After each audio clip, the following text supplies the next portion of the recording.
रानी रोवे बाग बाड़ी में,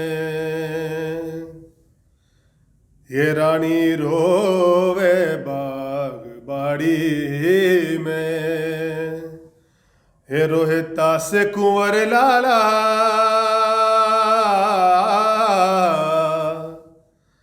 रे तू फूल तोड़ने आया, रे तू फूल तोड़ने आया, तुहे डस गया नाग काला,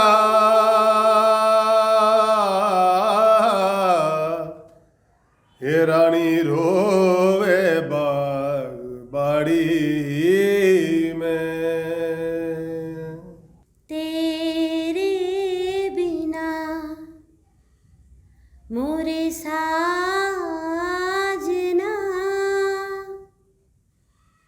कैसे करूँगी श्रृंगार, सलोने पिया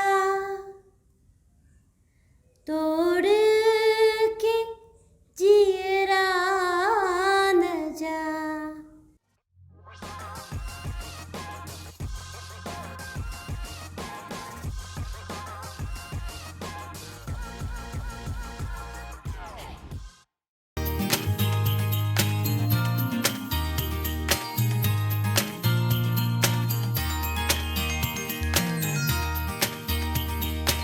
हेलो जोधपुर, इस वक्त आप देख रहे हैं अरु स्वाति व्यास को।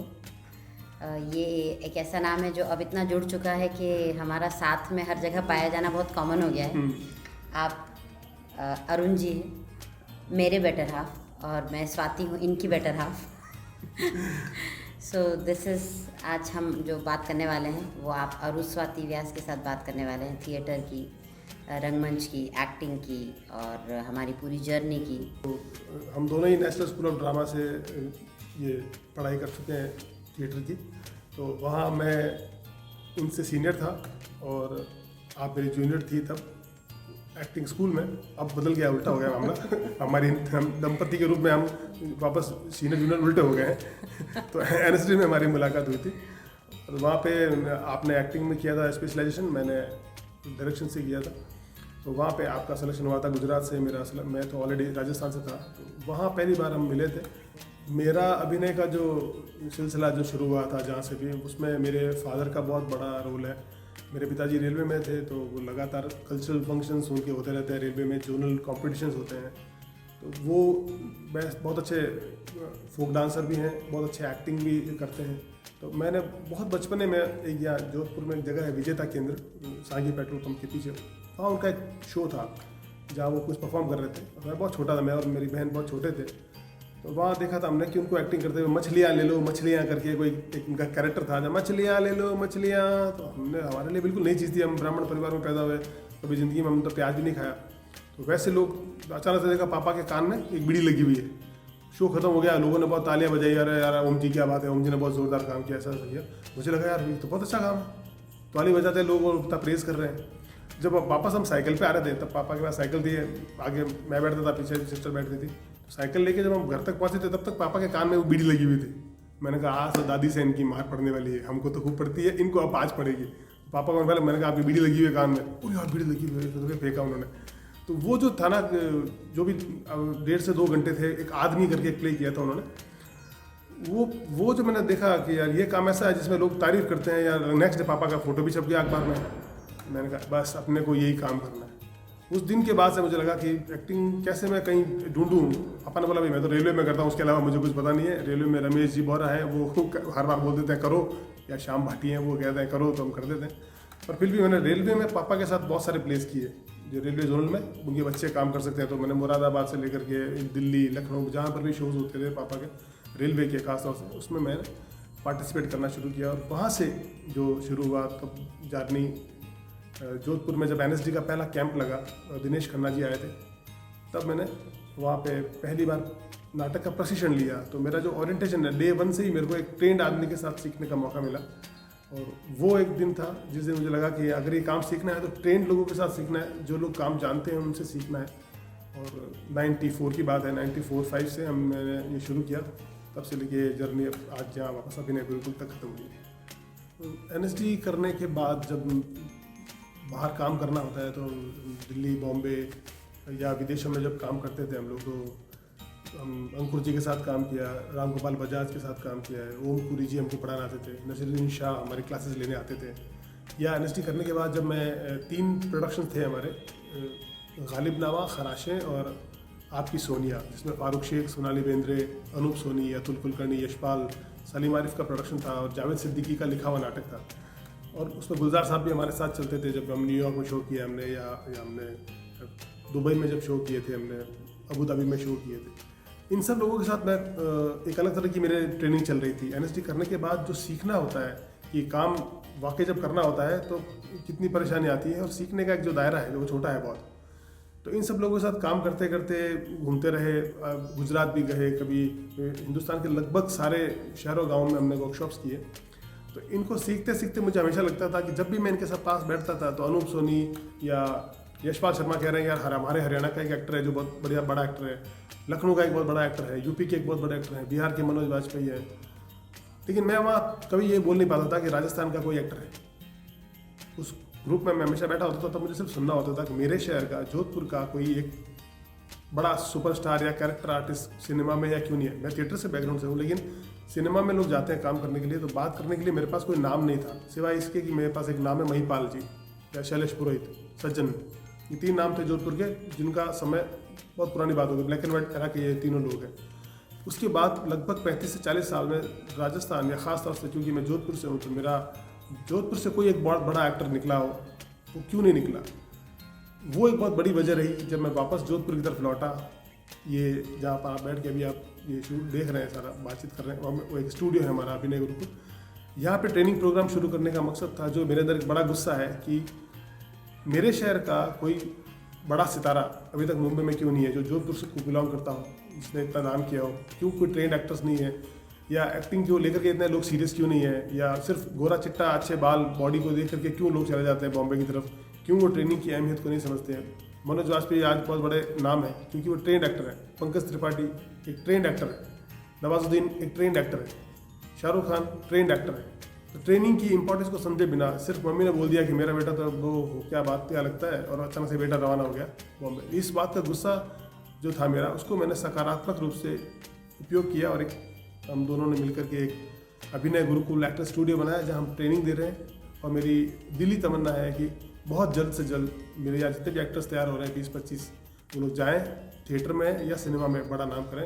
तो मुझे लगता है अभिनय गुरुकुल ये अरुण सर का बेबी है, बच्चा कह सकते हैं, जिसकी बहुत जतन से वो परवरिश कर रहे हैं। जो ट्रेनिंग लेने के लिए बच्चा दिल्ली या मुंबई जाता है, एटलीस्ट उसको वो जो जाने आने का, वहाँ रहने का एक्सपेंसेस है, जो किसी भी पेरेंट पे एक्स्ट्रा बर्डन होते हैं, उस बर्डन को हम कैसे कम कर सकते हैं, वो हमारी दिली ख्वाहिश थी।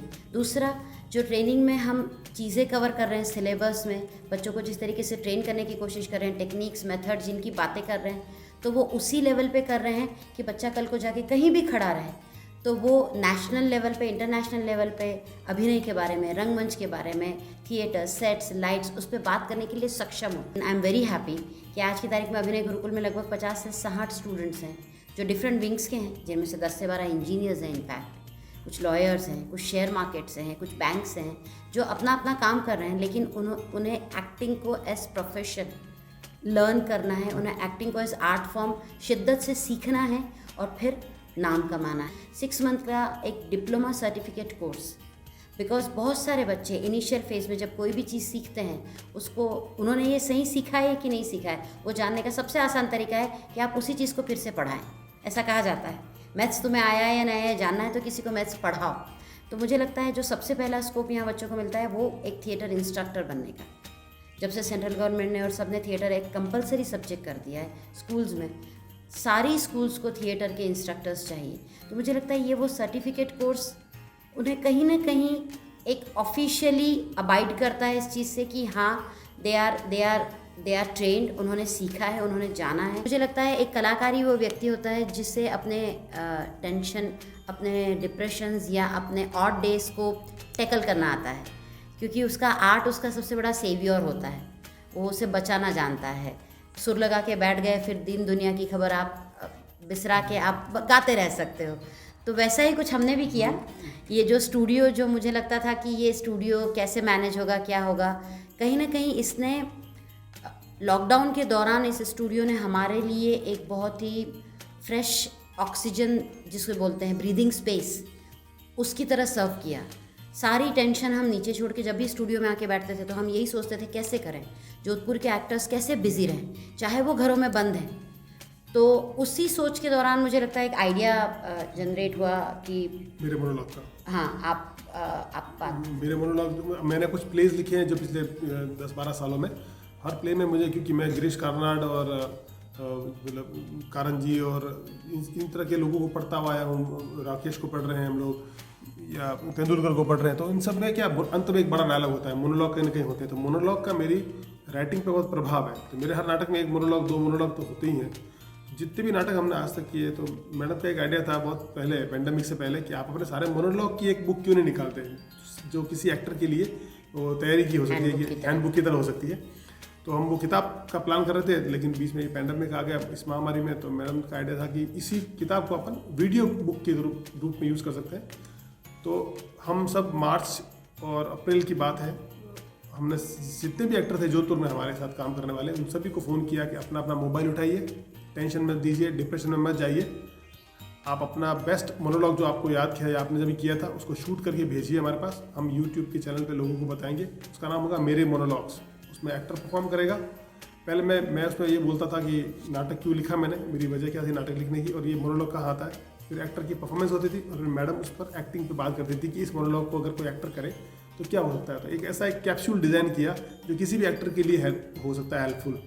तो ये मेरे मोनोलॉग जब हमने किया जो इस महामारी के दौरान, तो हमारे 4 महीने ऐसे निकल गए, सारे बच्चे खुश हो गए, उनको लगा हम कुछ काम कर रहे हैं। वो वीडियो भेजते थे, मैडम उनको चेक करती थी, फिर वापस रील शूट करने के लिए बोलती थी, क्योंकि हम लोग लाइव मीडियम के लोग हैं और हमारे लिए ये मोबाइल कैमरा में काम करना बड़ा मुश्किल था।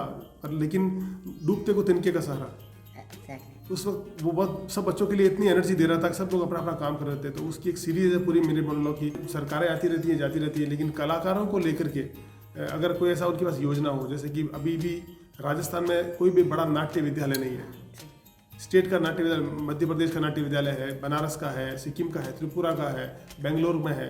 सारे राज्य कलाकारों का प्रोत्साहन देते हैं, अपने यहाँ एक स्टेट में स्कूल बनाते हैं जहाँ पे वो नाटक की शिक्षा हो, फिल्म की शिक्षा हो, जिसको प्रॉपर ट्रेनिंग करके जाएगा। तो जो मेरा सपना था कि मेरे शहर का कोई सुपरस्टार क्यों नहीं है, मेरे शहर का कोई बड़ा कलाकार क्यों नहीं है सिनेमा में, क्योंकि हमारे पास कोई स्कूल ही नहीं है। हमने किसी गवर्नमेंट ने ऐसा सेटअप ही नहीं बनाया कि जयपुर में या जोधपुर में।